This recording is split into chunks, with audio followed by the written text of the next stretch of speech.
Baik Bapak Ibu, kita mulai ya. Bismillahirrahmanirrahim. Assalamualaikum warahmatullahi wabarakatuh. Waalaikumsalam warahmatullahi wabarakatuh. Warahmatullahi wabarakatuh. Ya, yang terhormat Ustadz Soleh Setiaji, yang terhormat Ustadz Ustazah, yang terhormat Bapak Ibu Wali Murid SMA ABS.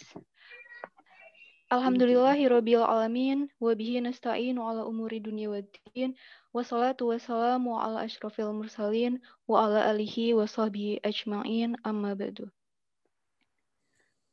Baik Bapak Ibu, bagaimana kabarnya hari ini?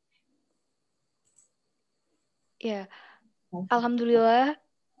Semoga Bapak Ibu dalam kondisi sehat walafiat dan selalu dalam lindungan Allah Subhanahu wa taala.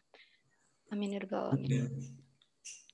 Sebelumnya kami mengucapkan terima kasih kepada Bapak Ibu yang telah meluangkan waktunya untuk hadir pada acara malam hari ini, yakni dalam acara Ngobrol Bareng SMA AABS.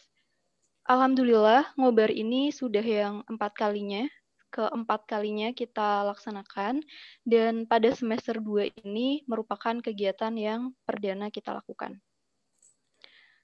Baik Bapak Ibu, adapun tema yang akan kita bahas pada malam hari ini adalah harta yang berbuah surga. Adapun susunan acara pada malam hari ini yaitu acara yang pertama pembukaan, acara yang kedua pembacaan ayat suci Al-Quran, acara yang ketiga penyampaian materi, acara yang keempat diskusi atau tanya jawab, dan acara yang terakhir penutup. Marilah kita buka acara ini dengan membaca basmalah bersama-sama. Bismillahirrahmanirrahim. Selanjutnya, mari kita dengarkan pembacaan ayat suci Al-Quran dari salah satu murid kita. Kepada Ananda Muhammad Faisal dari kelas 11 MIPA 5, kami persilahkan.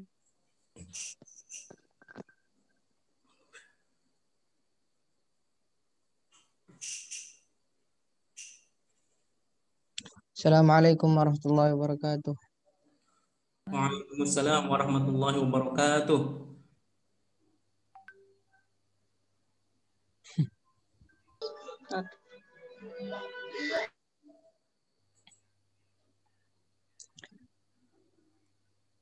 A'udzu billahi minasy syaithanir rajim. Bismillahirrahmanirrahim.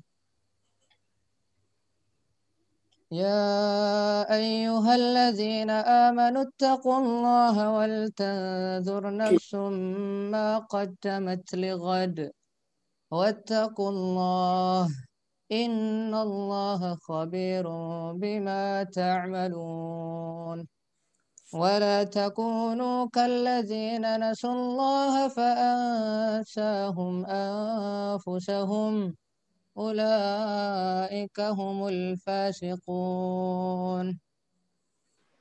لا يستوي أصحاب النار وأصحاب الجنة أصحاب الجنة هم الفائزون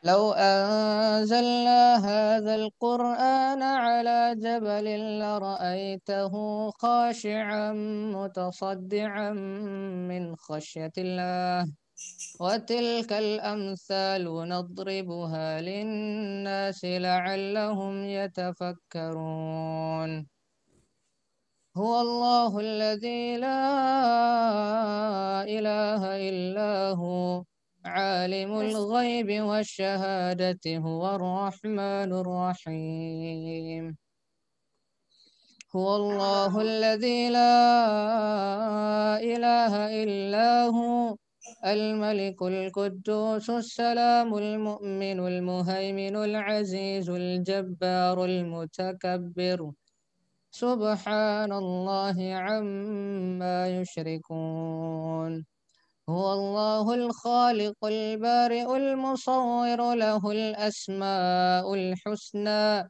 يسبح له ما في السماوات والأرض وهو العزيز الحكيم صدق الله العظيم. والسلام عليكم ورحمة الله وبركاته.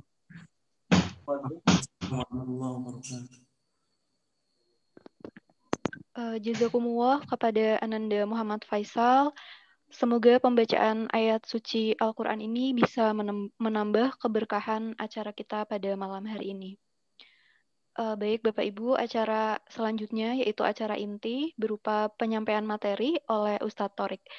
Sebelum itu Bapak Ibu, kami minta tolong agar Bapak Ibu mengubah nama di Zoom menjadi nama putra atau putri Bapak Ibu untuk memudahkan kita berkomunikasi. Jazakumullah Bapak Ibu. Dan juga nanti selama penyampaian materi, jika ada yang ingin ditanyakan, silakan Bapak Ibu bisa menuliskannya di kolom komentar. Begitu, langsung saja kepada Ustadz Thorik kami persilahkan.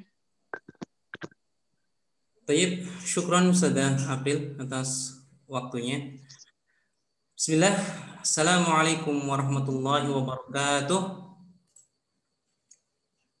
Waalaikumsalam warahmatullahi wabarakatuh. Alhamdulillahirabbil alamin, wassalatu wassalamu ala nabiyyina Muhammadin wa ala alihi wa ashabihi wa man tabi'ahum bi ihsanin ila yaumiddin. Amma ba'du.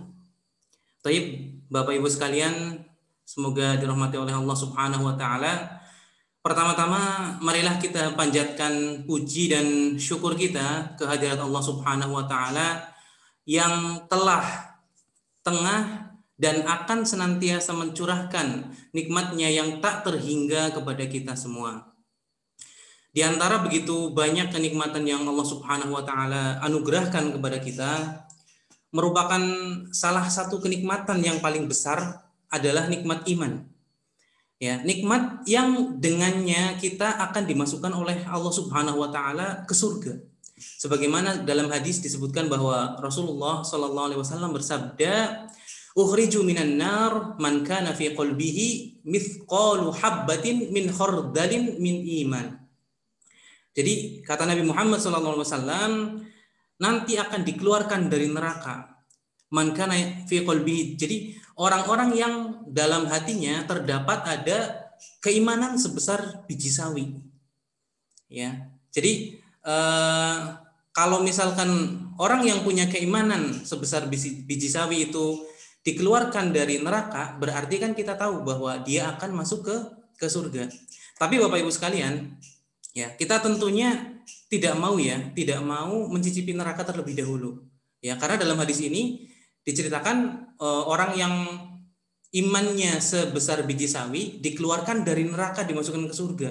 Dia memang masuk surga tapi masuk ke neraka terlebih dahulu. Tentunya kita tidak mau mencicipi neraka terlebih dahulu, ya. Karena sebagaimana kita tahu, neraka itu, siksa yang paling ringan itu orang yang telapak kakinya masuk ke neraka, kepalanya sampai mendidih. Ya, tentu kita tidak akan mau masuk ke tempat seperti itu. Naudzubillah min dzalik. Maka dari itu Allah Subhanahu wa taala berfirman, "Ya ayyuhalladzina amanu taqullaha haqqa tuqatih." Wahai orang-orang yang beriman, ya, bertakwalah kalian kepada Allah. Ya, kita orang-orang yang beriman diseru oleh Allah Subhanahu wa taala untuk apa? Untuk bertakwa dengan sebenar-benarnya takwa, untuk meningkatkan keimanan kita. Ya, supaya iman kita tidak sekecil biji sawi. Ya, yang mana ketika masuk surga dicelupkan ke neraka terlebih dahulu. Ya, makanya marilah kita sama-sama meningkatkan keimanan kita, ya, supaya kita bisa memasuki surga tanpa harus melewati neraka terlebih dahulu. Kemudian tak lupa salawat serta salam semoga senantiasa tercurah kepada junjungan kita, kepada Nabi kita Muhammad sallallahu alaihi wasallam, seorang manusia mulia tanpa dusta, yang senantiasa jujur semasa hidupnya, yang telah menjadi wasilah tersampainya risalah Islam ini kepada kita semua. Sehingga ya dengan risalah yang beliau bawa, jadi kita mengimani bahwa Allah Subhanahu wa taala adalah pencipta kita.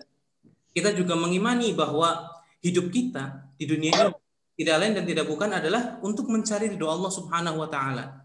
Dan dengan risalah beliau juga ya, kita meyakini bahwa hidup kita di dunia ini sifatnya hanya sementara. Sementara gitu ya. Dan yang sementara itu Bapak Ibu sekalian, marilah kita gunakan semaksimal mungkin untuk mencari bekal menuju kehidupan yang sebenarnya. Untuk mencari bekal menuju kehidupan yang sesungguhnya. Gitu. Bapak Ibu yang semoga senantiasa dimudahkan rezekinya oleh Allah Subhanahu wa taala.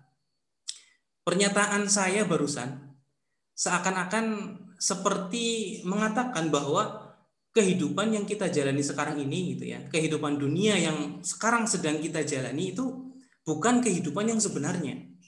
Bukan kehidupan yang sesungguhnya. Tapi ya mau gimana lagi ya? Memang realitanya kayak gitu. Memang seperti itu keadaannya gitu. Sebagaimana dinyatakan oleh Allah Subhanahu wa taala dalam Al-Qur'an surat Al-Hadid, Allah Subhanahu wa taala berfirman, "I'lamu annamal hayatud dunya la'ib." Ketahuilah bahwasanya kata Allah Subhanahu wa taala tidak lain kehidupan dunia itu adalah la'ib, bermain-main, permainan, walahun dan sendagurau atau melalaikan, wazinah dan perhiasan.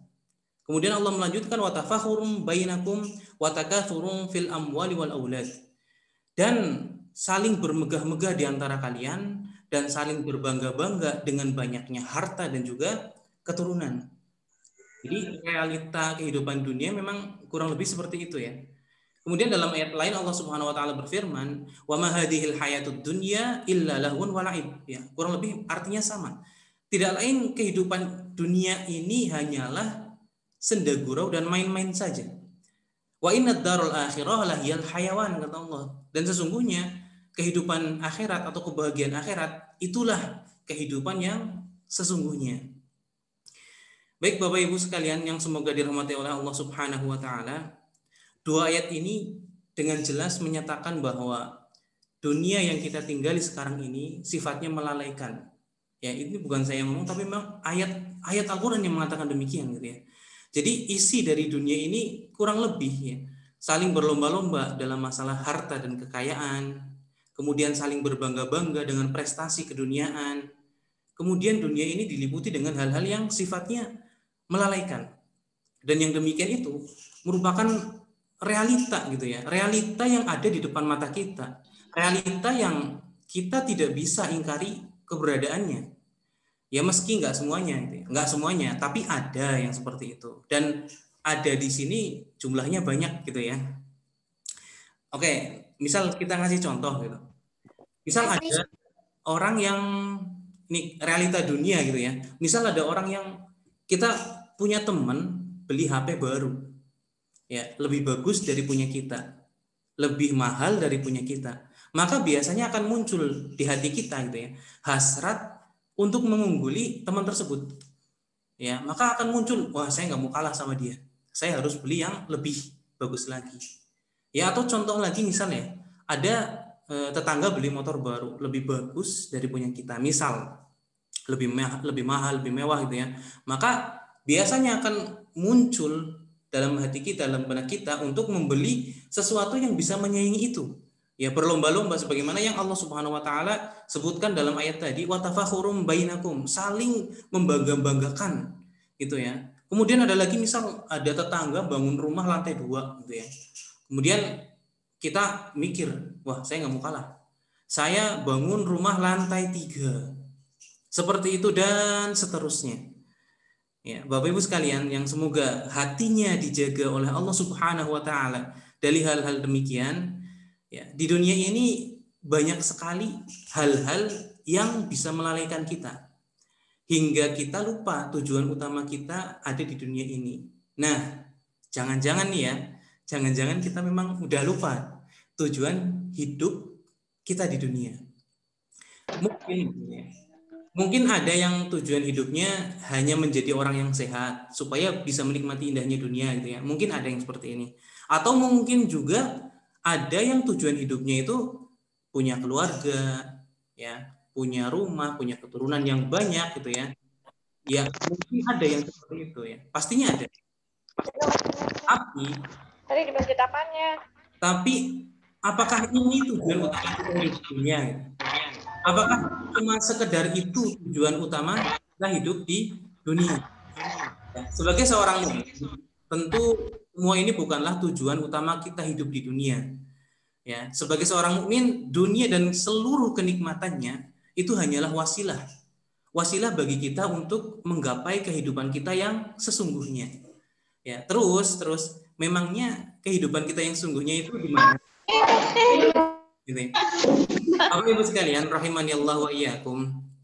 Kehidupan kita yang sesungguhnya adalah nanti. Ya, nanti saat kita kembali ke kampung halaman kita. Ya, saat kita mudik ke kampung halaman kita. Ya.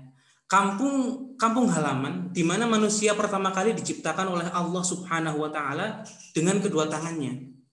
Ya. Kampung halaman di mana seluruh malaikat waktu itu diperintahkan oleh Allah Subhanahu wa taala untuk bersujud kepada bapak kita, Nabi Adam alaihissalam. Kampung halaman ya, di mana tidak ada lagi rasa lapar dan dahaga. Jadi di sana nggak ada ceritanya orang tuh lapar kemudian haus, nggak mungkin gitu ya. Dan juga di sana adalah tempat yang nggak akan pernah terjadi bencana, nggak seperti di dunia kita sekarang ya, banyak banjir, banyak gempa. Beda dengan kampung halaman kita nanti, beda dengan kehidupan kita yang sesungguhnya nanti, yang merupakan tempat ya, ketika kita membayangkan sebuah tempat yang paling indah sekarang gitu ya, kita bayangkan tempat yang paling indah misalkan lautan lah atau pegunungan gitu ya, ketika masih bisa kita bayangkan berarti tempat kita nanti, kampung halaman kita nanti tempatnya jauh lebih indah dari itu. Kampung halaman kita yang saya maksud adalah surga ya. Jadi Bapak Ibu sekalian, misi utama kita hidup di dunia ini adalah untuk kembali ke sana, untuk kembali ke kampung halaman kita, ya. Dan untuk bisa merealisasikan tujuan kita, untuk bisa kita pulang kembali ke kampung halaman kita yaitu surga, ya, maka kita harus mengikuti arahan dari Allah Subhanahu wa taala. Arahan dari zat yang telah menciptakan kita, zat yang telah menciptakan surga juga, dan Allah juga menurunkan buku panduan agar kita bisa kembali ke surga. Ya, jadi Allah yang menciptakan gitu ya. Kemudian Allah yang paling tahu bagaimana caranya untuk sampai ke sana. Ya, jadi Bapak Ibu sekalian, rahimanillah wa iyyakum. Kalau kita pengen kembali ke sana, ikuti buku panduan yang sudah Allah turunkan. Ya, kita insya Allah semuanya sudah paham ya yang dimaksud buku panduan itu apa. Buku panduan itu tidak bukan adalah Al-Quran. Nah, dan dalam buku panduan tersebut atau dalam Al-Quran, Allah Subhanahu wa taala memberikan perintah kepada kita kalau mau pulang ke surga gini caranya ya. Allah berfirman, wabtaghi fima atakallah darul akhirah wa la tansa nasibaka minad dunya. Dan carilah pada apa-apa yang dianugerahkan oleh Allah kepadamu, ya, carilah dengan itu semuanya negeri akhirat, kebahagiaan negeri akhirat, ya. Dan janganlah kamu melupakan bagianmu dari kenikmatan surga. Jadi Bapak Ibu sekalian, ayat ini ya, itu memerintahkan kepada kita untuk menjadikan segala yang Allah Subhanahu wa taala karuniakan kepada kita, apapun itu. Ya, karena yang Allah anugerahkan kepada kita kan banyak ya. Banyak sekali. Ya. Contohnya saja yang paling dekat ya, yang paling dekat adalah tubuh kita. Tubuh kita. Ini kan anugerah dari Allah Subhanahu wa taala gitu ya. Dan ini yang paling dekat, yang paling mudah untuk disebutkan. Ya, Allah memerintahkan dengan itu ya, kita jadikan tubuh kita untuk menggapai kehidupan akhirat. Ya, caranya seperti apa? Contohnya misal, kita kan di tubuh kita ada dari kepala sampai kaki gitu ya. Di kepala saja. Ya, di kepala saja ada mata, ada telinga, ada mulut ya. Dari mata misalkan, kita gunakan mata kita untuk menggapai ridho Allah Subhanahu wa taala. Caranya gimana? Dengan menggunakan mata kita untuk melihat ayat-ayat kauniyah Allah Subhanahu wa taala berupa keindahan alam semesta yang Allah ciptakan. Ya, ketika kita melihat lautan, ketika kita melihat gunung-gunung ya yang luar biasa, maka akan keluar dari mulut kita ucapan subhanallah, masya Allah gitu ya. Kita akan ingat penciptanya itu maha kuasa, maha hebat dan maha segala-galanya. Ya, kemudian itu mata, ya, melihat ayat kauniyah. Selain melihat ayat kauniyah juga kita gunakan mata kita untuk melihat ayat-ayat Allah yang terdapat di mushaf, gitu ya. Melihat ayat-ayat itu, kemudian kita membaca ayat-ayat tersebut, gitu ya, maka kita akan mendapatkan ridho Allah Subhanahu Wa Taala. Kemudian ada lagi selain mata, ya, misalkan mulut, ya, mulut, ya, kita gunakan mulut kita untuk mencari ridho Allah Subhanahu Wa Taala. Caranya gimana? Ya, Rasulullah sudah ngasih caranya. Ya, kata beliau apa? Man kana yu'minu billahi wal yawmil akhir falyaqul khairan aw liyasmut. Barang siapa yang beriman kepada Allah dan hari akhir, maka hendaklah dia berkata yang baik-baik atau diam. Ya, jadi kita gunakan mulut kita untuk banyak ngomong. Ya, banyak ngomong, tapi yang baik-baik. Ya, contohnya apa ngomong yang baik-baik? Banyak. Ya, kayak misalkan kita lagi ke masjid nih ya, ada orang di pinggir jalan. Kita ngomong kan, misalkan, mas ke masjid yuk gitu ya. Kan kita ngomong pakai mulut ya, nggak mungkin pakai isyarat, nggak nyambung gitu ya. Nah, terus misal di rumah juga kita ajak keluarga kita, yuk kita baca Al-Quran gitu ya. Kita gunakan mulut kita untuk berkata yang baik-baik. Nah, kalau misalkan nggak bisa berkata yang baik-baik gitu ya, sekalinya ngomong yang keluar hinaan ya. Misal jarang ngomong, sekalinya ngomong lihat orang pincang jalan langsung si pincang gitu ya. Yang keluar malah hinaan, kalimat yang jelek misalkan. Atau misalkan ketika jarang ngomong, sekalinya ngomong kumpul sama temennya misalkan gunjing, misalkan kayak gitu ya. Maka kalau seperti ini keadaannya, maka pilih alternatif kedua. Kalau nggak bisa ngomong yang baik-baik, berarti ya udah diem, gitu, seperti itu. Jadi kita memanfaatkan segala yang Allah berikan kepada kita untuk menggapai kehidupan akhirat, ya, kehidupan akhirat. Baik, Bapak Ibu sekalian, jadi kalau tadi saya menyampaikan tentang bagian tubuh gitu ya, bagian tubuh ya, itu pun baru mata sama mulut gitu ya tadi ya, belum semuanya kesebut gitu. Dan yang dikaruniakan oleh Allah Subhanahu Wa Taala kepada kita itu tidak terbatas hanya tubuh saja, masih banyak hal lain yang Allah Subhanahu Wa Taala anugerahkan kepada kita, ya, saking banyaknya Bapak Ibu sekalian, sampai-sampai kita nggak akan bisa kalau misalkan kita menghitung tadi anugerah dari Allah Subhanahu Wa Taala. Kalau kita menghitung itu nggak akan bisa. Ya, sebagaimana Allah berfirman, wa in ta'uddu ni'matallah la tuhsuha. Kalau kamu menghitung nikmat Allah, udah nggak akan bisa, ya, nggak akan bisa. Dan diantara anugerah Allah kepada kita, dan ini yang akan kita bahas pada pertemuan kali ini, ya, adalah anugerah harta. Adalah anugerah harta. Kalau tadi saya sampaikan tubuh gitu ya, sekarang dan yang akan kita bahas mungkin panjang lebar itu tentang harta. Kenapa harta?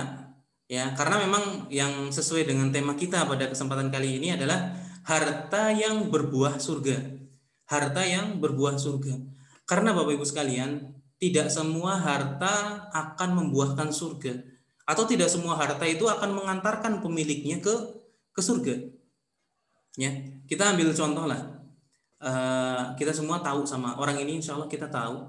Ya, orang yang sangat kaya raya, salah satu umatnya Nabi Musa, ya, namanya Qarun. Allah sampai berfirman dalam Al-Quran menceritakan tentang Qarun, wa atainahu minal kunuz, dan kami berikan kepada Qarun itu apa? Kunuz, perbendaharaan, harta dunia. Ma inna mafatihahu, yang kunci-kuncinya, ini kuncinya saja ya, latanu bil usbati ulil quwwah, kuncinya saja itu memberatkan ya. Kalau orang-orang kuat ini, sekelompok orang kuat itu disuruh bawa kuncinya Qarun, kuncinya saja itu orang kuat, dan ini orang kuatnya banyak ya, nggak cuma satu, mereka itu keberatan, berat gitu bawa itu. Jadi bisa dibayangkan kuncinya aja segitu banyaknya, apalagi apa-apa yang ada di dalam gudang itu. Hartanya itu sangat banyak sekali. Tapi apakah harta tersebut mengantarkan Qarun ke surga? Tidak. Sama sekali tidak. Dan kita tentu tidak ingin ya kita punya harta jadinya kayak Qarun gitu ya, malah nyungsep ke neraka. Ya kita tentu nggak mau seperti ini. Itu ya. Dan ada lagi satu contoh yang kita juga semuanya tahu, ya, orang yang sangat kaya raya, kekuasaannya di mana-mana, saking kuasanya dia sampai berani-beraninya mengatakan wa ana rabbukumul a'la, dan aku adalah Tuhanmu yang paling tinggi. Ya, siapa lagi kalau bukan Fir'aun? Ya, Fir'aun Allah Subhanahu wa taala kasih kekayaan yang luar biasa. Ya, bukannya bersyukur malah dia kufur. Ya, dia kufur. Dan apakah hartanya mengantarkan dia ke surga? Enggak. Ya, justru sebaliknya, hartanya Fir'aun mengarahkan atau mengantarkan dia ke neraka.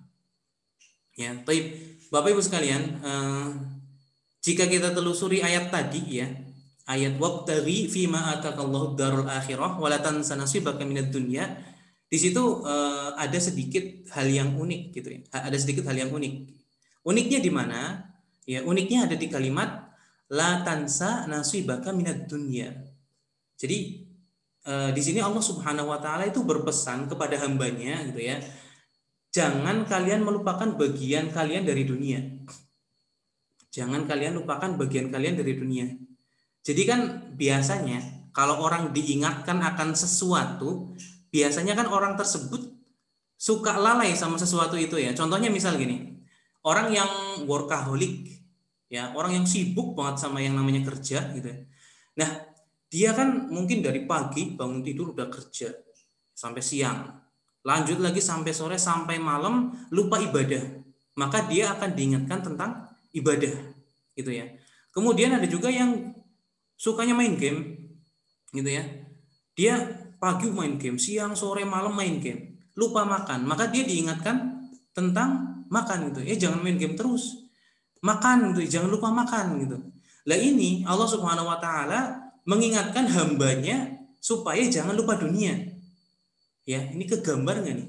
Padahal kalau sekarang kan kita lihat malah justru orang-orang mungkin perlu diingatkan, jangan kerja terus lah. Ingat ibadahnya, ingat ngajinya, ingat baca Qur'annya, ingat sholatnya, kan seperti itu. Lah ini enggak, Allah Subhanahu wa taala malah mengingatkan hambanya supaya jangan melupakan bagiannya dari dunia. Ya. Kenapa hal ini terjadi? Karena Bapak Ibu sekalian, Allah Subhanahu wa taala itu paham ya. Allah itu Maha tahu dan paham. Jadi kalau seseorang ya, itu semakin dia beriman kepada Allah, semakin tinggi keimanannya kepada Allah, semakin tinggi dia mengimani bahwa neraka itu sangat tidak enak, neraka itu sangat tidak nyaman, dan semakin tinggi dia mengimani bahwa surga itu penuh kenikmatan, maka dia akan semakin kepengen ke surga. Ya, semakin tinggi dia mengimani bahwa dunia itu memang fana, hanya sebentar saja, maka dia mulai buat apa sih gitu ya? Ya, saya mau ke surga aja lah pokoknya. Jadi orang ini jadi akhirat holik gitu ya. Udah pokoknya hidupnya untuk akhirat terus. Setiap hari ibadah sampai lupa dunia. Makanya Allah Subhanahu wa taala ingatkan ya, wala tansa nasibaka minad dunya. Ya, jadi dulu pernah ada ketika Rasulullah SAW itu membuka peluang untuk bersedekah, karena waktu itu kaum muslimin membutuhkan dana untuk keperluan ya, untuk perluasan gitu ya. Lah Rasulullah menawarkan, ini siapa yang mau bersedekah gitu ya. Ada orang yang datang, kita mungkin paham ya kisah ini. Ada orang yang datang dengan membawa seluruh hartanya.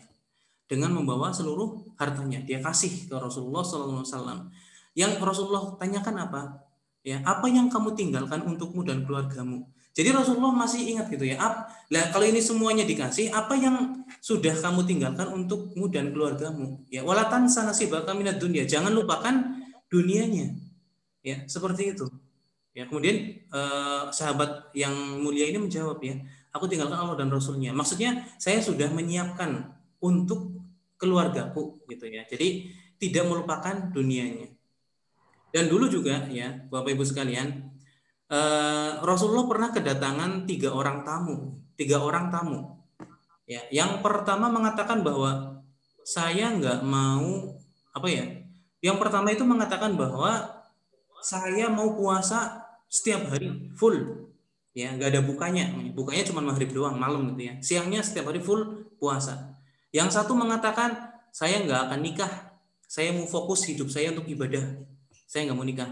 Yang satu lagi mengatakan, saya nggak mau tidur malam.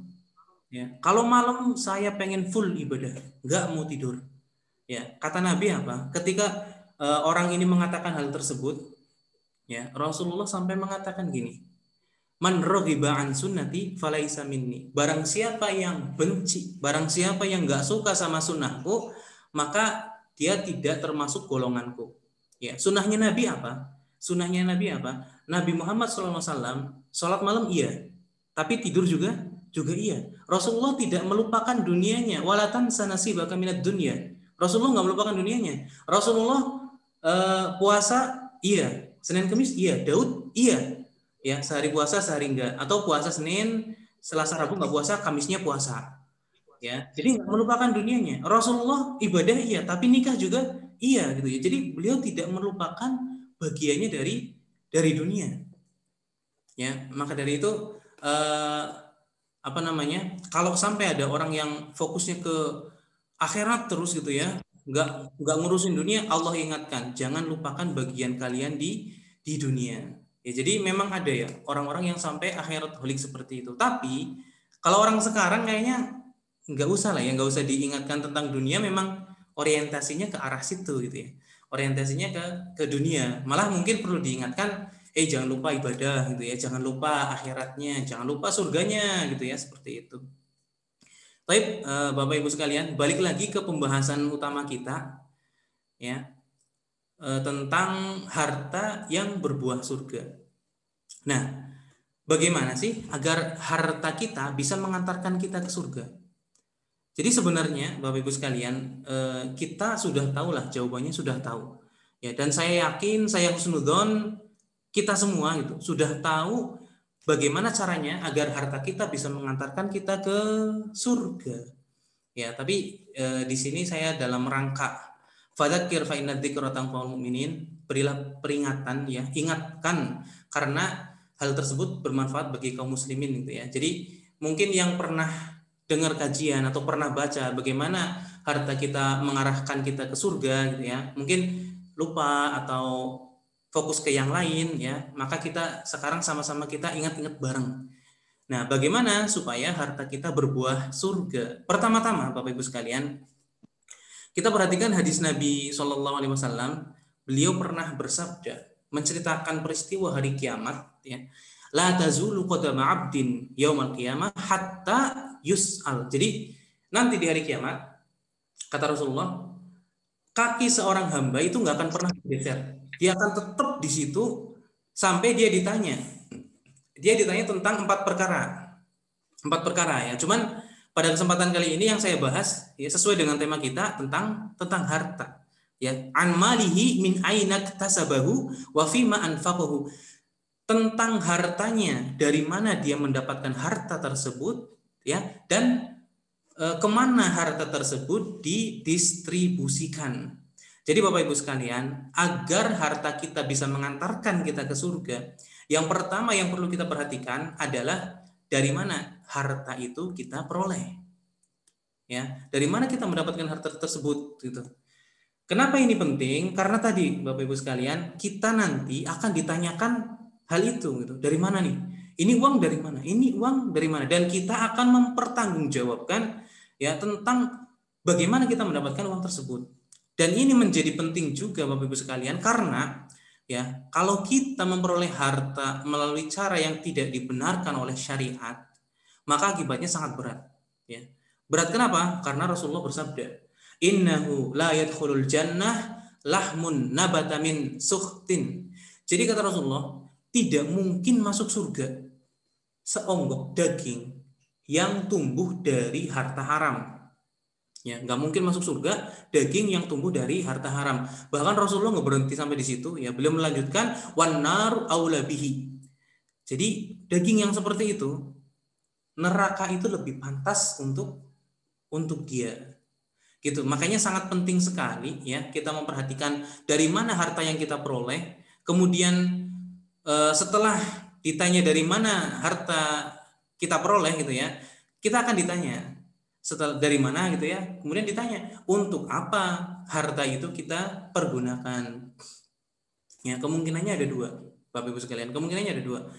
Harta itu kita pergunakan untuk hal-hal yang diperintahkan oleh Allah Subhanahu wa taala atau untuk hal-hal yang dimurkai oleh Allah Subhanahu wa taala. Jika kita ingin ya, harta kita mengantarkan kita ke surga, maka jawabannya harus yang pertama. Ya, nggak bisa jawaban yang kedua, harus yang pertama, yaitu apa? Yaitu digunakan untuk hal-hal yang diperintahkan oleh Allah Subhanahu wa taala. Nah, kemudian berkaitan dengan harta, apa sih sebenarnya yang Allah Subhanahu wa taala perintahkan kepada kita? Ya, sekali lagi sebenarnya kita semua sudah tahu jawabannya. Tapi sebelum kita jawab, ya, sedikit saya sampaikan bahwa harta, ya, dalam hal ini harta yang sudah kita peroleh nih, ya, jika dikelompokkan itu bisa dibagi menjadi 3. Ya, Bapak Ibu sekalian ya. Yang pertama harta yang kita makan. Kemudian yang kedua, harta yang kita simpan. Kemudian yang ketiga, harta yang kita sedekahkan. Ya, kurang lebih kalau harta kita kelompokkan jadi 3 itulah. Ya, yang pertama ya, harta yang kita makan. Mohon maaf nih, endingnya atau outputnya, kalau yang kita makan, ya ujung-ujungnya jadi kotoran gitu ya. Ujung-ujungnya jadi kotoran. Nah kemudian, tapi boleh nggak harta kita makan? Boleh. Ya ingat, wala tansa nasibaka minad dunya. Makan boleh. Ya tapi tetap ujung-ujungnya nanti jadi kotoran gitu ya. Nah yang kedua, harta yang kita simpan, ya ujung-ujungnya ini bisa jadi dua arah. Satu negatif, satu positif. Yang negatif apa? Harta yang kita simpan, kemudian kita meninggal, kita meninggalkan banyak uang atau banyak harta. Kalau negatif bisa jadi sengketa, bisa jadi rebutan para ahli waris gitu ya. Dan ini banyak terjadi. Dan kalau misalkan positif, maka menjadi warisan gitu ya. Maksudnya untuk kita manfaatnya kurang gitu. Untuk kita manfaatnya kurang. Nah, kemudian yang terakhir, yang ketiga, Bapak Ibu sekalian, adalah harta yang kita sedekahkan. Harta yang kita sedekahkan. Nah, yang ketiga inilah yang Allah Subhanahu wa taala tekankan kepada kita untuk kita lakukan. Ya. Jadi disedekahkan gitu ya. Kemudian bagaimana kita memperlakukan harta kita? Bagaimana kita sedekah itu gimana sih gitu ya? Apakah asal ngasih gitu ya? Oh, ternyata ada step by stepnya. Jadi yang pertama ya, Rasulullah pernah bersabda dalam hadis, beliau bersabda, ittaqun nar walau bisyikki tamroh. Ya. Faman lam yajid syikkat tamroh fa bi kalimatin thayyibah. Jadi kurang lebih artinya, lindungilah diri kalian dari api neraka meskipun hanya dengan bersedekah setengah butir kurma. Bayangkan, setengah butir kurma.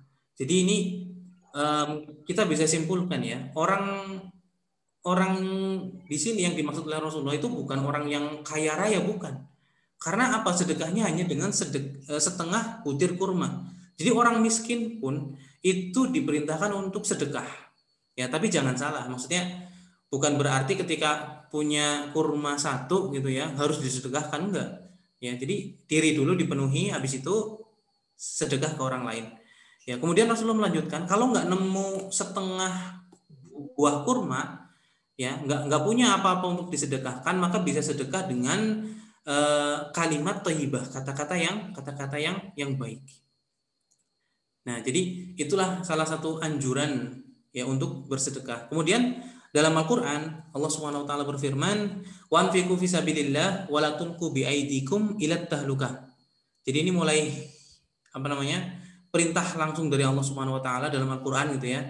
Allah Subhanahu wa taala memerintahkan wa anfiqu fisabilillah, dan berinfaklah di jalan Allah, wa la tulqu biaidikum ilat tahlukah. Jangan binasakan diri kalian. Ya. Ibnu Katsir dalam tafsirnya mengutip perkataan seorang ulama tentang kalimat tahlukah atau kalimat tahlukah yang berarti kehancuran. Ya, di sini ulamanya adalah Hasan Al-Basri, yang beliau mengatakan bahwa tahlukah atau kehancuran itu maknanya bukhal atau bakhil atau pelit gitu ya. Jadi ayat tadi mengatakan berinfaklah di jalan Allah, janganlah binasakan diri kalian dengan kepelitan. Jangan binasakan diri kalian dengan kebakhilan. Ya, jadi memang kita diperintahkan untuk berinfak. Gitu ya. Jadi untuk mengantarkan kita ke surga ya, agar harta kita mengantarkan kita ke surga, yaitu tadi infak, gitu ya. Nah, ayat terakhir tentang perintah berinfak. Ya. Karena perintah berinfak itu kan banyak banget gitu ya. Cuman saya hanya membawakan 3 ya. Allah berfirman, ya ayyuhalladzina amanu anfiqu mimma razaqnakum. Wahai orang-orang yang beriman, ya, infakkanlah, sedekahkanlah apa-apa yang telah kami rezekikan kepadamu, apa-apa yang telah kami berikan kepadamu. Ya, baik Bapak Ibu sekalian, dalil-dalil tersebut ya merupakan perintah untuk menginfakkan harta yang kita miliki. Ya. Dari tadi kan ngomong infak. Nah, kemudian infak itu ke siapa sih? Ya, apakah kita kalau infak itu kalau ada orang datang ke rumah kita gitu ya, kayak gini minta kita infak, apakah cuma seperti itu gitu ya? Ataukah infak cuma di kotak-kotak infak di masjid-masjid atau di kotak infak di warung-warung ya? Atau infaknya di yayasan penyalur infak sodakoh gitu ya? Ataukah seperti apa infak itu seharusnya? Ya, marilah kita simak hadis Nabi Muhammad SAW. Ya, jadi infak itu ke siapa gitu ya? Siapa yang diprioritaskan untuk mendapatkan sedekah dari kita? Ya, beliau bersabda, khairus shadaqah makana an dhuhri ghinan wabda biman ta'ul. Jadi kata Rasulullah, sebaik-baik sedekah adalah sedekah yang dilakukan setelah mencukupi diri sendiri. Nah, gitu ya Bapak Ibu sekalian. Jadi jangan sampai misalkan kita senang banget sedekah ya, sedekah ratusan ribu, jutaan, bahkan mungkin puluhan juta, ternyata dirinya sendiri kurang gizi ya, dirinya sendiri nggak makan-makan gitu ya. Bukan seperti itu. Ya, an-dhuhri ghinan. Jadi dirinya dulu dicukupi. Setelah itu siapa? Wabda biman ta'ul. Dan mulailah sedekah itu dari orang-orang yang menjadi tanggungan. Ya, sekali lagi jangan sampai kita misalkan rajin sedekah, dikenal di daerah kita itu suka sedekah. Ternyata anak kita berangkat sekolah nggak pakai tas. Ya, belum punya tas. Ya, berangkat sekolah nggak pakai sepatu. Ya, makan cuma nasi doang gitu ya. Ya, ini gimana? Jadi yang paling berhak mendapatkan sedekah kita selain diri kita sendiri, orang-orang yang menjadi tanggungan kita. Sebelum kita mementingkan orang lain, sedekah ke orang lain, keluarga kita dulu, istri kita, anak-anak kita, ya seperti itu. Nah, kemudian setelah diri sendiri sama tadi keluarga, siapa yang menjadi prioritas lagi setelah mereka? Ya, kata Rasulullah, as-shadaqah 'alal miskin shadaqah. Ya, aneh ini ya. Sedekah kepada orang miskin itu sedekah. Ya, maksudnya apa? Maksudnya sedekah ke orang miskin itu pahalanya cuma satu sedekah. Ya, satu sedekah. Wahiyya 'ala dzirrahim ithnatan. Tapi kalau sedekah sama orang yang punya kerabat ke kita, ya, misalkan paman, ya, atau anaknya paman lah, sepupu gitu ya, maka itu pahalanya dua. Pahalanya dua. Ya, kenapa dua? Karena di situ ada pahala sedekah, ada pahala silaturahim. Ya, jadi tadi setelah diri kita, kemudian keluarga kita, ya, yang dapat prioritas lagi siapa? Kerabat-kerabat kita. Jadi ya jangan sampailah terjadi kita rajin sedekah, dermawan gitu ya. Tahu-tahu ada kerabat kita, paman kita, anaknya nggak bisa bayar SPP. Ya, nah berarti kita kebangetan gitu ya. Harusnya itu didahulukan, baru nanti orang lain. Ya, baru nanti orang lain. Seperti itu. Tapi kemudian setelah diri sendiri sama keluarga, kemudian sama kerabat, siapa lagi yang jadi prioritas? Ya, yang jadi prioritas adalah anak yatim. Ya, anak yatim. Kenapa? Karena keutamaan untuk bersedekah kepada anak yatim itu sangat besar. Sampai-sampai apa? Rasulullah SAW beliau itu mengatakan bahwa ana wa kafilul yatim hakada. Saya bersama orang yang mengayomi anak yatim atau membiayai hidup anak yatim kayak gini kata Rasulullah. Ya, kayak jari tengah dan jari telunjuk. Maksudnya apa? Dekat banget. Dan kedekatan itu di mana Bapak Ibu sekalian? Kedekatan itu kata Rasulullah di surga. Ya, jadi anak yatim merupakan salah satu yang diprioritaskan untuk mendapatkan sedekah dari kita.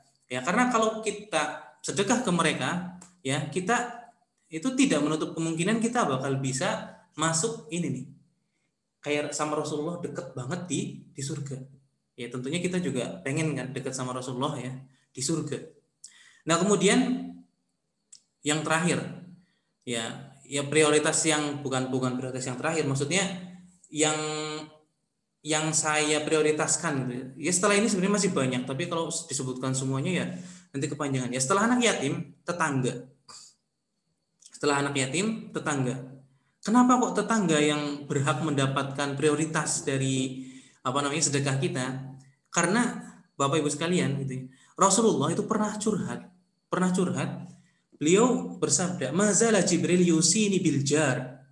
Ya, Jibril tuh kata Rasulullah sering banget ya senantiasa berwasiat kepadaku untuk berbuat baik kepada tetangga. Ya, ketemu Jibril, "Wahai Muhammad, berbuat baiklah kepada tetangga." Ketemu lagi, "Wahai Muhammad, jangan lupakan tetanggamu." Ketemu lagi, wasiatnya tentang berbuat baik kepada tetangga. Ya, sampai kata Rasulullah, "Hatta dzanantu annahu sayuwarrithuhu." Jadi Rasulullah sampai ngira ya, saking seringnya Jibril mewasiatkan untuk berbuat baik kepada tetangga, sampai Rasulullah tuh ngira bahwa nanti nih tetangga bakal dapat warisan kalau kayak gini ceritanya gitu ya. Tapi walaupun realitanya sih enggak, ya tetangga enggak dapat waris, tapi tetangga sangat berhak untuk diprioritaskan dalam masalah sedekah kita. Jangan sampai misalkan kita sedekah ya di mana misal kita di Purwokerto gitu ya, sedekahnya misalkan di Jogja, donasi apa. Nah, tetangganya sendiri ada yang satu hari nggak bisa makan gitu ya, kebangetan gitu. Tetangga prioritas. Baik, kemudian setelah membahas orang-orang yang menjadi prioritas untuk menerima sedekah kita gitu ya. Kemudian apa sih? Ya, sekarang kita bahas kapan dan bagaimana kita bersedekah.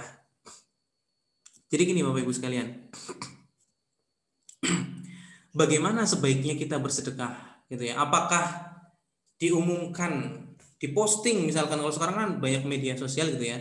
Apakah kita posting di Facebook, Instagram atau Twitter gitu ya? Apa enggak usah atau diam-diam aja? Gitu. Dan Allah Subhanahu wa taala berfirman menjelaskan tentang hal ini. Allah Subhanahu wa taala berfirman, "In tubtus shadaqat fa ni'mahi."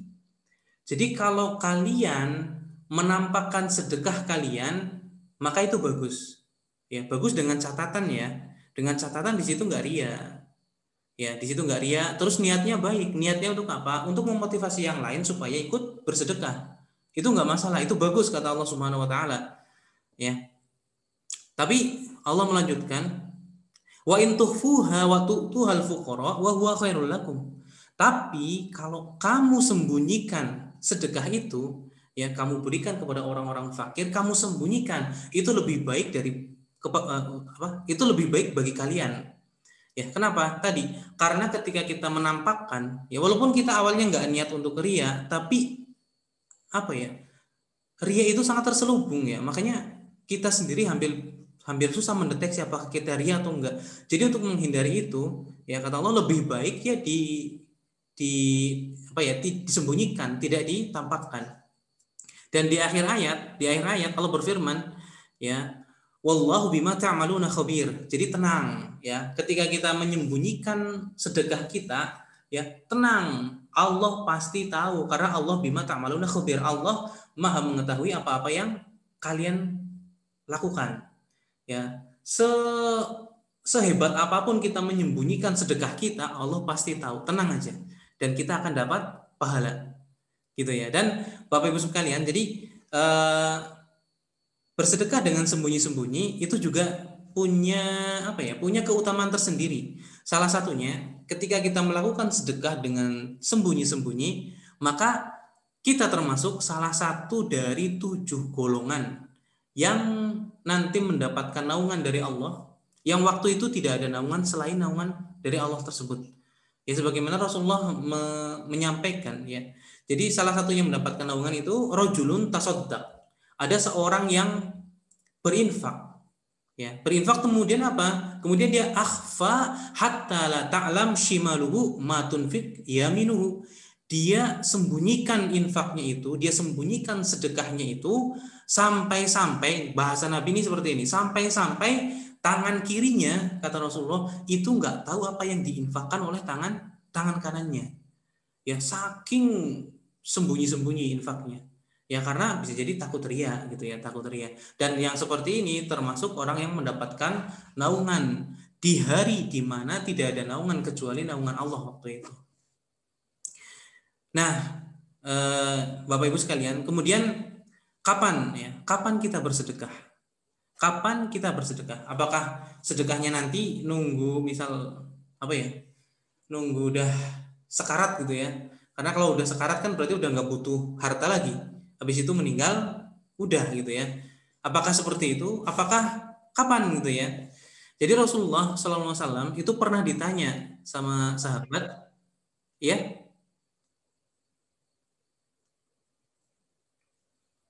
Jadi Rasulullah SAW itu pernah ditanya sama sahabat tentang sedekah yang paling besar pahalanya. Tentang sedekah yang paling besar pahalanya. Beliau menyebutkan apa? Wa anta saddaq wa anta sahih syahih. Jadi kamu sedekah sedangkan posisi kamu itu, kata Rasulullah, dalam keadaan sehat. Takhshal faqra wa ta'malul ghina. Jadi sehat, khawatir miskin dan berharap untuk kaya. Ya, jadi kita kalau misalkan sedekah itu jangan tadi ya, jangan nunggu mati gitu. Kata Rasulullah juga dalam hadis ini disebutkan, jangan nunggu ruhnya sudah sampai di tenggorokan. Ruhnya sudah sampai di tenggorokan baru ini buat anak pertama, ini buat anak kedua, ini buat anak ketiga. Ya nggak perlu digitukan juga, memang udah haknya mereka gitu ya. Udah jadi warisan mereka karena habis itu kan meninggal gitu ya. Makanya yang paling bagus ketika sedekah itu ketika posisi kita dalam keadaan sehat, ya, takut sama yang namanya kemiskinan, ya, karena kan kalau orang sedekah pasti kan setan datang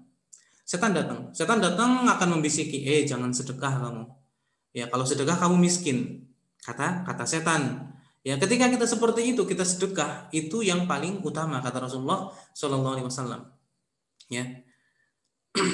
Terus Bapak Ibu sekalian, kemudian yang terakhir, ya, ini yang benar-benar yang terakhir, ya, untuk memotivasi kita semua, ya, supaya kita tenang dalam berinfak, supaya kita mudah dalam berinfak, maka marilah kita simak ya hadis-hadis dan ayat-ayat berikut.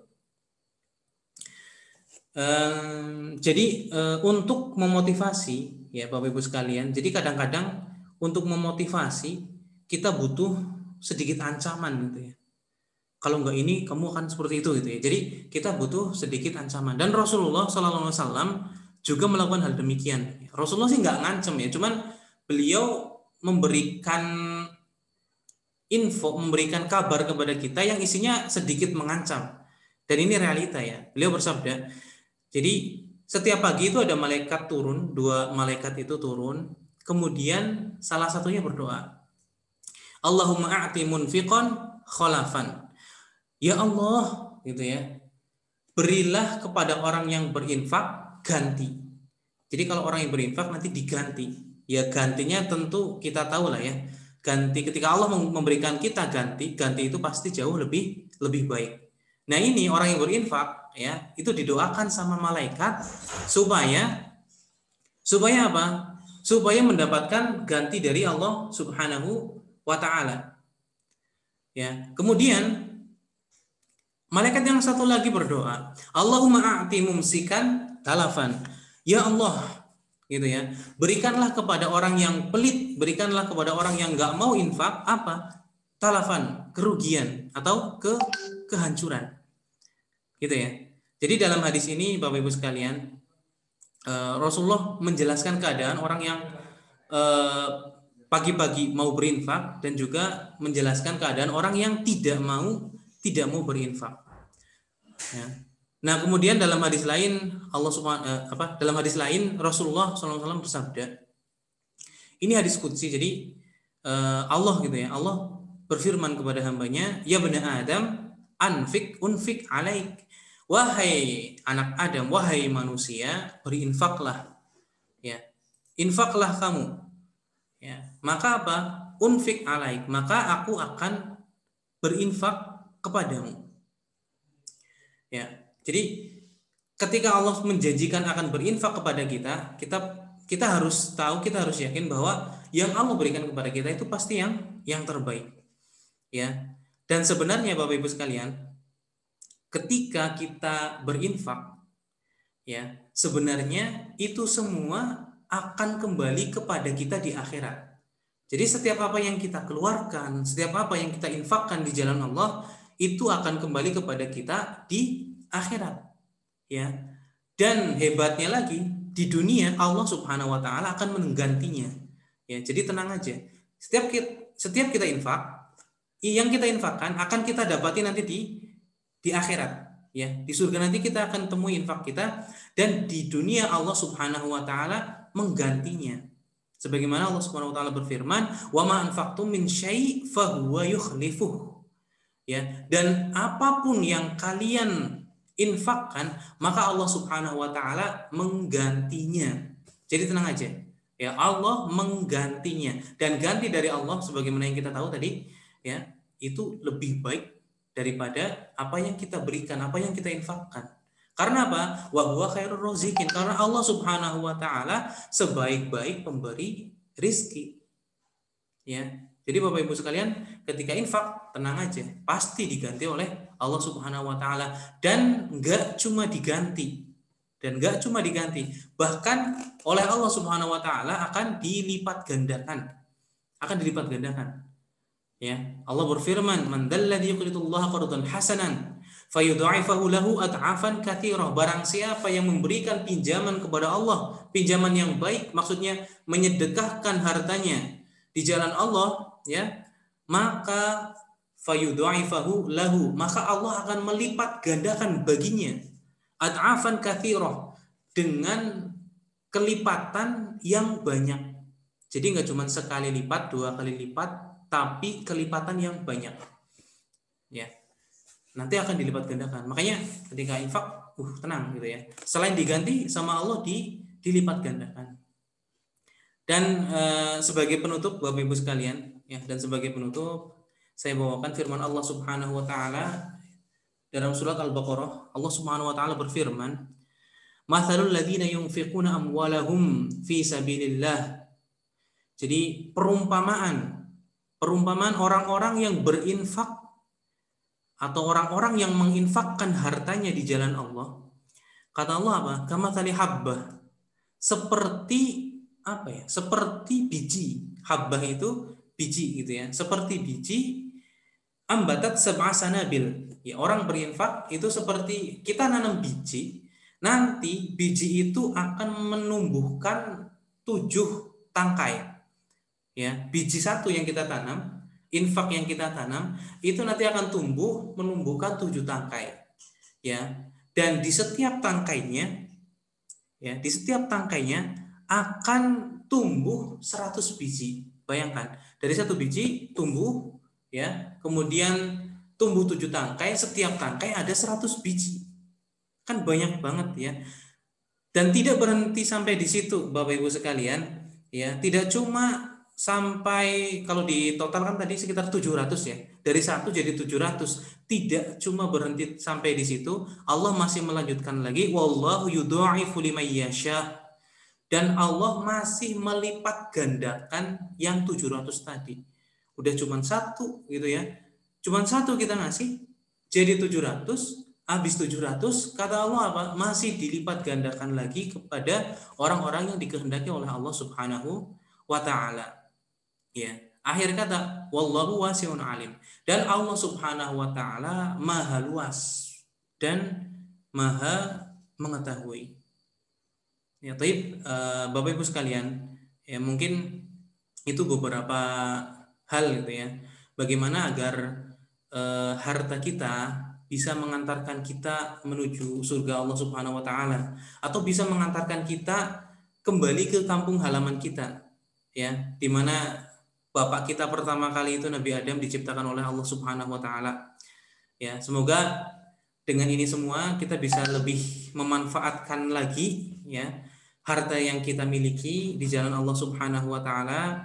Ya, semoga harta kita bisa mengantarkan kita ke surga dan bermanfaat bagi kita dan orang-orang di sekitar kita. Allahu taala alam, ya. Mungkin itu saja yang bisa saya sampaikan pada kesempatan pada malam hari ini, ya. Silakan waktu dan tempat saya kembalikan kepada Ustazah April, teman-teman. Baik Ustadz Thorik, jazakumullah untuk materinya. Alhamdulillah ini ada beberapa pertanyaan dari wali murid. Ini saya bacakan pertanyaan yang pertama ya Ustadz. Dari ayahnya Khairul Agna. Bagaimana keutamaan sedekah kepada anak yatim yang secara kasat mata sudah mampu? Apakah masih perlu kita berikan sedekah? Dan pertanyaan kedua masih dari ayahnya Khairul Agna. Hampir mirip sih dengan pertanyaan pertama Ustadz. Jadi sewaktu kecil dia yatim, tapi ketika sudah dewasa sudah jauh berbeda kondisinya, tapi masih bilang saya kan anak yatim, seperti itu. Apakah masih perlu diberikan sedekah? Seperti itu Ustadz, silakan dijawab terlebih dahulu. Baik, tadi anak yatim ya, sebenarnya yang dimaksud yatim ini adalah anak yang tidak memiliki ayah. Jadi seorang anak yang tidak memiliki ayah maka dia statusnya yatim. Dan kapan dia itu disebut anak yatim? Ketika memang dia belum dewasa atau dia belum bisa menghasilkan penghasilan sendiri. Ya, tapi dalam hal ini kalau misalkan apa ya? Misalkan usianya udah 30 tahun tapi belum bisa menghasilkan uang sendiri, berarti itu dia yang salah. Jadi kalau sudah usia balik gitu ya, dia sudah usia remaja dan bisa bekerja sendiri, maka dia statusnya sudah bukan anak yatim lagi. Kurang lebih seperti itu. Jadi kalau misalkan tadi waktu kecil dia yatim, ketika besar dia masih mengaku yatim, ya udah nggak pas lagi. Jadi yatim itu memang anak-anak yang harusnya dia masih dalam tanggungan orang tuanya, itu anak yatim. Tapi kalau sudah besar, katakanlah udah 17 tahunan, udah bisa nyari maisha sendiri, maka dia sudah statusnya bukan anak yatim lagi. Dia yatim tapi bukan anak yatim lagi. Seperti itu, kurang lebih seperti itu. Allahu taala alam. Baik, jazakumullah Ustadz. Semoga terjawab pertanyaannya ya, ayahnya Khairul Agna. Kemudian untuk pertanyaan kedua dari Mama Reva, bagaimana cara bersedekah dengan mengambil keutamaan waktu subuh? Silakan Ustadz. Bersedekah dengan mengambil keutamaan waktu subuh. Ya, ini sebenarnya masih ini ya, pertanyaannya belum saya pahami banget. Maksudnya apa? Apakah bersedekahnya di waktu subuh gitu ya? Kalau seandainya yang dimaksud adalah bersedekah di waktu subuh, itu memang salah satu keutamaan juga. Karena tadi malaikat yang turun itu malaikat pagi hari, ya pagi hari, ya subuh gitu ya. Jadi ketika ada orang bersedekah di waktu itu, maka orang tersebut masuk ke dalam doa malaikat itu. Ya Allah, gitu ya. A'ti munfiqon kholafan. Berikanlah kepada orang yang berinfak, berikanlah ganti. Ya, mungkin itu yang saya pahami dari pertanyaan keutamaan bersedekah di waktu subuh. Itu yang saya pahami kurang lebih. Allah taala alam. Baik Ustadz, seperti itu ya Mama Reva, semoga terjawab. Selanjutnya Ustadz, ini masih ada 2 pertanyaan. Pertanyaan yang ketiga ini dari Ibu Ai Devi. Beliau bertanya, jika anak bersedekah dari uang jajannya, apakah pahalanya akan kembali kepada orang tuanya? Seperti itu Ustadz. Silakan.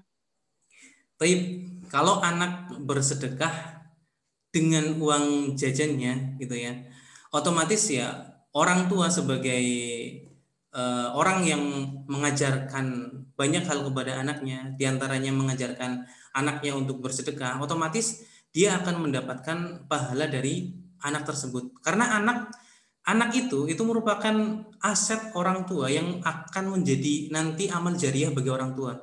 Ya, ketika di dunia orang tuanya mengajarkan, yuk rajin sedekah. Setiap sedekah yang anaknya itu lakukan, ya orang tuanya dapat. Orang tuanya ngajarin anaknya ngaji gitu ya. Setiap huruf yang keluar dari mulutnya, setiap Al-Quran yang dilantunkan sama anaknya, orang tuanya dapat.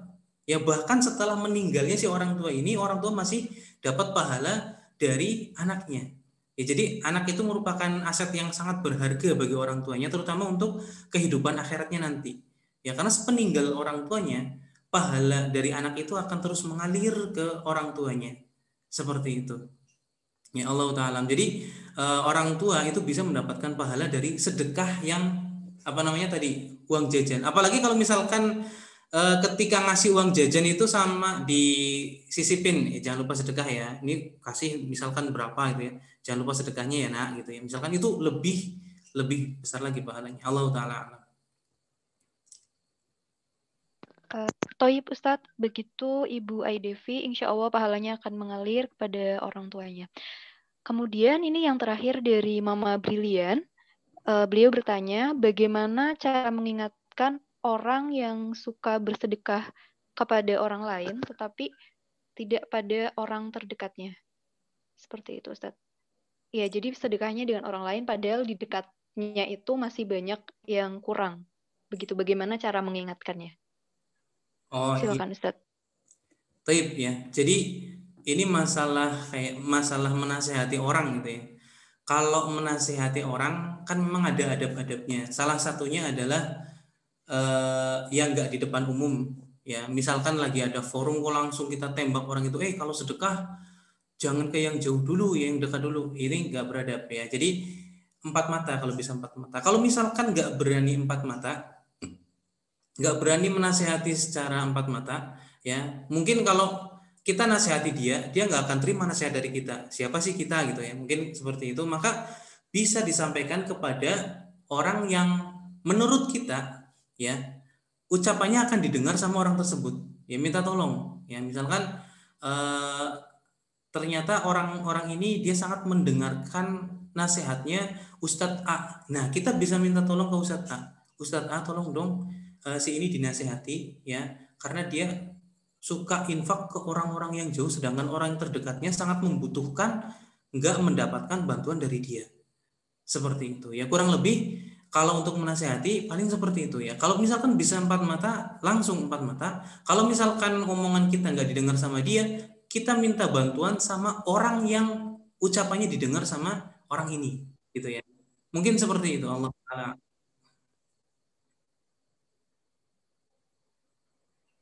Toyib Ustadz, semoga terjawab pertanyaan dari Mama Brilian. Ini ada tambahan Ustadz dari ayahnya Khairul Agna, Masya Allah.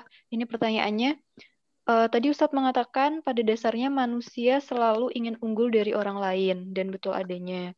Bagaimana caranya agar hati kita tetap terjaga dari sifat sombong, ingin selalu lebih unggul dari orang lain? Mungkin ada amalan khususnya Ustadz? Syukran. Nah, itu Ustadz. Silakan. Iya, bagaimana caranya supaya kita tadi tidak sombong gitu ya. Sebenarnya ketika muncul ya, jadi tipsnya cuma ini, ketika muncul rasa sombong gitu ya, kita cukup mengatakan Alhamdulillah, yang paling berhak untuk mendapatkan pujian itu Allah gitu ya. La haula wala quwata illa billah. Jadi apa yang kita usahakan tidak lain dan tidak bukan ya kita kembalikan semuanya kepada Allah. Ya, kita misal Nggak nyambung nih jawabannya nih. Kita misalkan ya punya mobil keren. Cara mengenakan sifat sombong. Ya, saya lanjutkan ya. Misal kita punya mobil bagus gitu ya. Alhamdulillah. Alhamdulillah. Ini hanya kalau bukan Allah yang ngasih saya nggak bisa. Jadi intinya kita merendahkan diri, kita tinggikan Allah setinggi-tingginya supaya tidak nongol yang perasaan sombong. Ya sebagaimana Fir'aun kan gini. Bukan Fir'aun, Qorun itu dia mengatakan innama utituhu ala ilmin indi. Jadi semua yang saya dapatkan ini ya tidak lain dan tidak bukan karena saya memang pinter berdagang, saya memang pinter berbisnis, maka saya dapat seperti ini. Ya, dan untuk menghilangkan sombong jangan sampai kita seperti itu. Jangan sampai kita menganggap, saya dapat ini karena memang saya orangnya ramah, karena memang saya orangnya pinter jualan, karena saya memang orangnya pinter bisnis. Hindari yang seperti itu. Ya, jadi setiap kali mendapatkan nikmat, alhamdulillah. Tidak lain dan tidak bukan, ini adalah titipan dari Allah Subhanahu wa Ta'ala. Jadi kembalikan semuanya kepada Allah Subhanahu wa Ta'ala. Kita bukanlah apa-apa tanpa yang diberikan oleh Allah Subhanahu wa Ta'ala. Ya, mungkin itu yang jawaban dari saya. Thayyib Ustadz, jazakumullah untuk jawabannya. Bapak Ibu yang dirahmati Allah, semoga pertanyaan-pertanyaan yang tadi terjawab. Apakah ada yang mau bertanya lagi? Ya, sepertinya tidak ada ya, karena kita juga waktunya sudah hampir pukul 9. Kita tiba di penghujung acara, yaitu penutup. Tapi sebelum itu saya akan membacakan beberapa poin yang tadi disampaikan oleh Ustadz Thorik. Yang pertama, misi kita hidup di dunia itu adalah kembali ke kampung halaman kita, yaitu surga. Amin, amin, ya rabbal alamin. Kemudian yang kedua, anugerah dari Allah Subhanahu wa Ta'ala itu sangat banyak, salah satunya harta, tetapi tidak semua harta itu bisa mengantarkan kita ke surga. Bagaimana agar harta kita mengantarkan kita ke surga? Yang pertama, perhatikan dari mana harta yang kita peroleh, dan yang kedua, perhatikan untuk apa harta itu kita pergunakan. Sebaiknya kita gunakan untuk bersedekah. Dan untuk bersedekah tadi, mulailah dari diri sendiri, kemudian orang-orang tanggungan kita, yaitu keluarga, kerabat-kerabat kita, anak yatim, dan terakhir tetangga. Akan lebih baik jika sedekah itu disembunyikan. Allah pasti tahu kita bersedekah dan kita akan mendapatkan pahala. Dan bersedekahlah saat kita sehat, saat kita takut miskin dan ingin kaya. Insya Allah, Allah akan mengganti dan melipat gandakan harta yang kita sedekahkan. Bapak Ibu yang dirahmati Allah, itulah tadi poin-poin yang bisa kita ambil dari Ustadz Thorik. Semoga yang tadi disampaikan bisa bermanfaat bagi kita semua. Mari kita bersama-sama untuk mengamalkannya, dan semoga menjadi amal jariah untuk Ustadz Thorik yang sudah menyampaikan. Demikian dari saya, Bapak Ibu. Mohon maaf jika banyak kekurangan, mohon maaf jika salah kata. Terima kasih atas waktu dan perhatiannya. Wassalamualaikum warahmatullahi wabarakatuh. Waalaikumsalam warahmatullahi wabarakatuh. Waalaikumsalam warahmatullahi wabarakatuh.